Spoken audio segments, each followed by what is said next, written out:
আল্লাহর ওয়াস্তে আমার ভুল হয়ে গেছে আজকেও মাল দেওয়া। আমি ভাই মাপ চাই, দোয়াও চাই।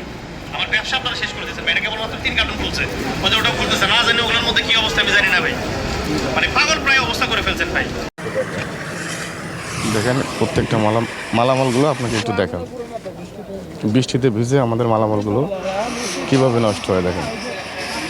একটা কাস্টমার এই মালামালগুলো নিবে, দেখেন এগুলো নিবে, আমাদের দেখার কোনো জায়গা নাই, বলার কোনো ভাষা নাই। আমরা কোথায় যাই অভিযোগ জানাবো বলেন?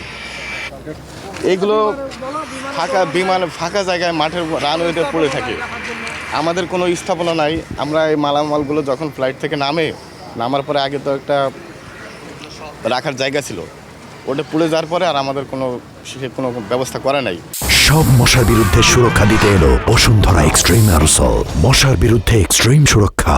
আমরা বারবার সিভিল এভিয়েশন, তারপর বিমান সবার সঙ্গে যোগাযোগ করছি এবং আমাদের মালামাল রাখার জন্য আমাদের একটা চার্জ দেওয়া লাগে। আমাদের কিন্তু চার্জ কন্টিনিউ নিচ্ছে, কিন্তু আমাদের কোনো সুবিধা দিচ্ছে না।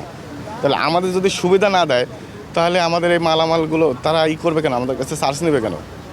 এই 1-1.5 বছর হয়ে গেছে, এই 1-1.5 বছরের ভিতরে ওরা এটা কোনো সমাধান করতে পারলো না। আপনি আমাদের দেখেন, আমাদের পার্টিগুলো মালামালগুলো ভিজে কি অবস্থা। এই মালামালগুলো নিবে কেন ইম্পোর্টার, এবং প্রত্যেকটা পার্টি বকাঝকা করে। দেখেন আপনাকে দেখা গেল, দেখেন